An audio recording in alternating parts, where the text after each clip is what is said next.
Still not high school age, but is not quite at that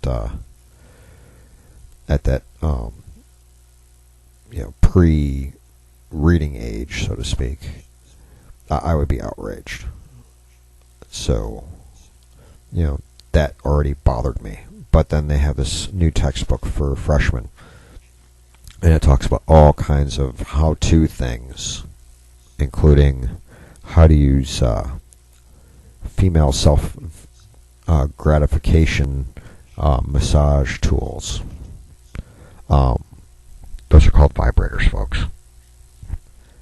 As well as oral gratification and bondage and other kind of fetish level items. It's things that many of us didn't learn about on our own. We heard rumors when we were teenagers, but really didn't learn until we were old enough to go into the places where they're sold and check them out for ourselves, if we're even that curious. So, think about this. Movies that have too much graphic depiction of these consenting adult activities ban children under the age of 17, or 17 and under, in some cases 18 under, and in some states under the age of 21. So why would we want to have textbooks in school that depict the same things being shown to 13 and 14-year-olds? My vote here is we don't. There's certain things that children really should not be experiencing. And this depicts many of them. I'm sure they're going to be curious. I was. We all were. But, maybe some of these things are best left for discovery later in life. I mean, granted, people used to get married a lot younger. They get married a lot of times right out of high school. Now we still have that happening, but the average marrying age is now these days pushing closer to 30. So the exploration of many of these adult issues, if they waited till marriage, would end up waiting all the way until they were closer to 30 if we really pushed the save it until you're married aspect, which I don't see a problem with when educating our kids. I know people who waited, I know people who didn't, I didn't. So that there's good and bad to be said, on both sides of that debate. But we want to raise our kids morally just because we may have done something. We may know better now in retrospect, that 20/20 hindsight. We may want to prevent our kids from making the same mistakes. So, do you really want your high school freshman or your 8th grader to be reading the Kama Sutra with a full illustrated diagram, including depictions of full positions and actions? Probably not. Good book to read, when you're in a committed relationship, if not married. But for young teenagers, not so much. So Eric Reed, who normally writes on Second Amendment issues, has a write-up on this book coming out of California, and that's over at BuzzPo. So take a read at what he's got about this textbook being used in high schools, or at least going to be used in one California high school. And it'll open your eyes. I mean, these are the types of things that as parents, we need to know what's going on. We need to know what our kids' textbooks read. And I know when I was asking to look at textbooks for my child last year, I received a little bit of pushback on it. Oh, the kids aren't allowed to take it home, blah, blah, blah. Well, I eventually went in and opened the textbook and started looking through it. And I actually looked at the teacher and said, this one's okay. Because it was a supposed history or social studies book. And I was looking for certain terms, certain authors who I knew not to be very copacetic or in line with the American ideals and with our values. In particular, I was looking for the name Howard Zinn, and if you see that name in a textbook for history or social studies for your kid, immediately raise all kinds of flags and say, hey, wait a minute, I don't want my kid using this book, find another one. And if you want to know why, you can go ahead and do your own research on Howard Zinn, but the short story is the man likes to rewrite historical facts, replacing them with historical fiction and trying to claim that they're facts. And he does so in order to change the ideology being indoctrinated into our kids, to make them more malleable to a statist oligarchy and collectivist society. And I'm not a big fan of those. I would rather my child be educated with facts and do her own assessments and make up her own mind once she has learned the facts. I don't like those facts being perverted so that she doesn't have that chance. So, that's my perspective. Another thing on the topic of things going on in the education set, and this is another article by Steve Ale, again over at BuzzPo. So go and take a look at this. But this comes from a former Prince George's County teacher named John Everhart.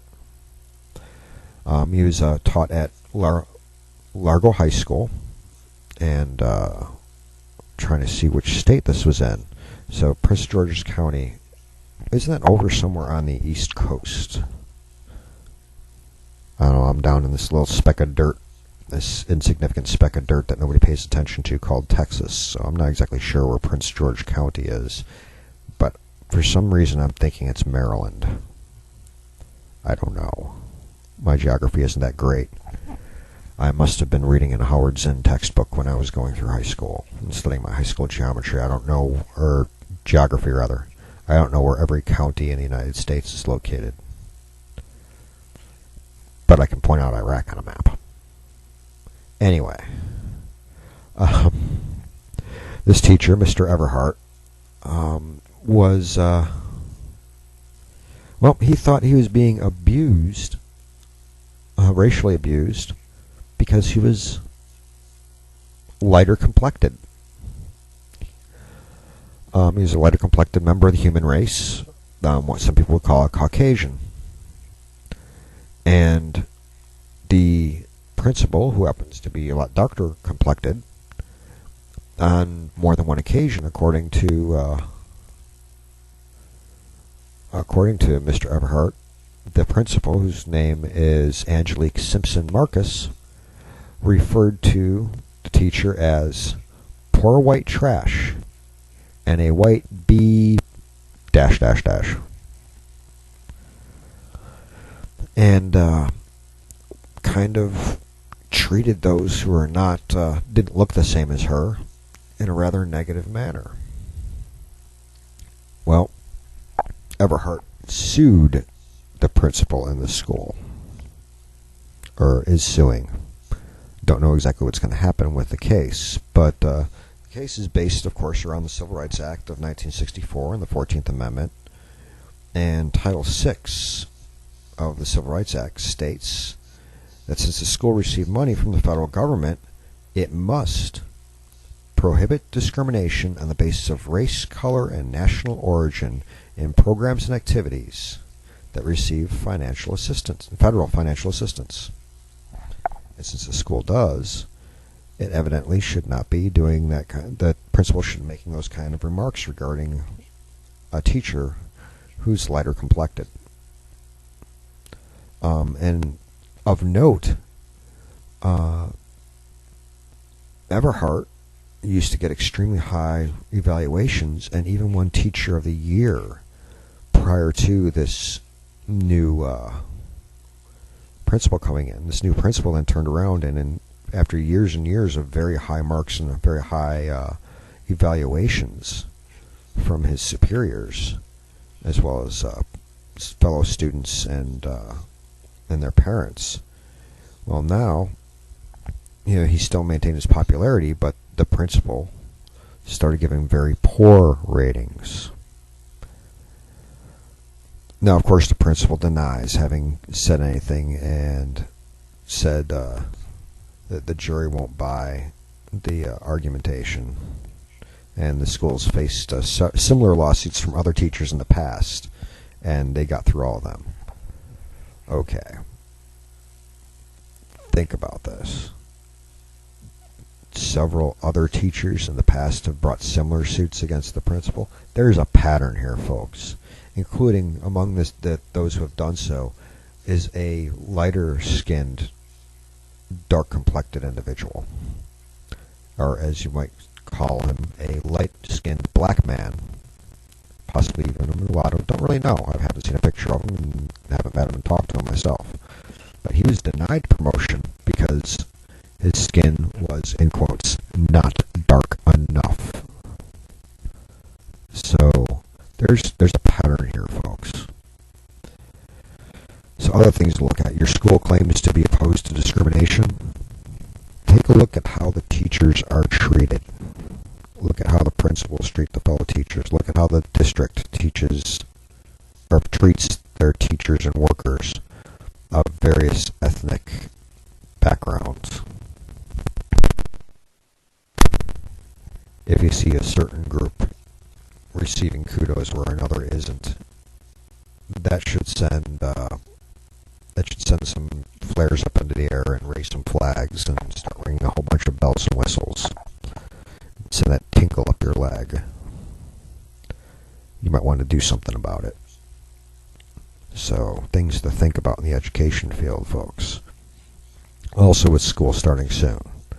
I know my little rugrat here is going to be starting her new academic year as early as this Thursday.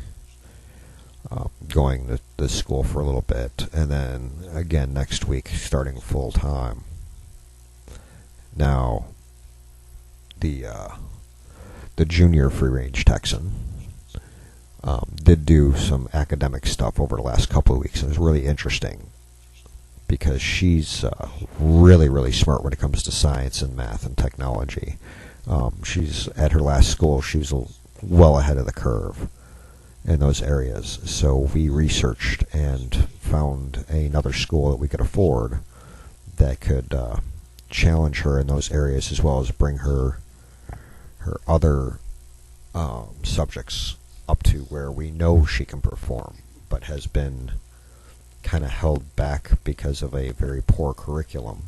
A curriculum that teaches to the lowest common denominator instead of pushing those who are at the top of the envelope, so to speak. Instead of challenging the smarter, they teach everybody at the as though they're at the level of the slowest or the one kid who doesn't get it, whatever that particular subject may be.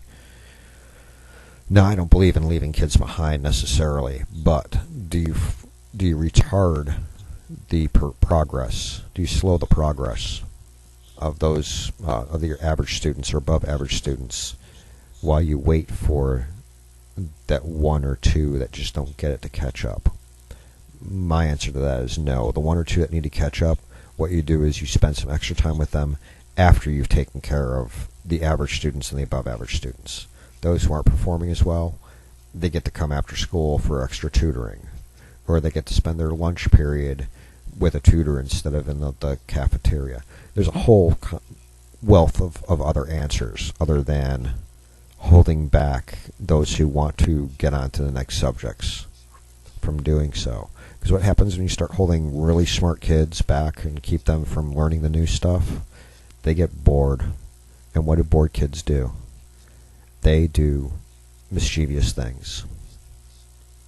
And I know in the case of my little one, my hairless monkey running around here, if you hold her back and don't let her continue to go forward on what she already knows, and you make her keep going over something that she learned a year and a half ago, because there's kids still in the class who haven't got it, well, all the new stuff that she has learned, like we homeschool over the summer, she's going to forget all of that because she isn't using it. She's stuck there twiddling her thumbs and doing the same dumb problem over and over and over again because there's one kid who doesn't get it. That is not fair to the kids who do get it.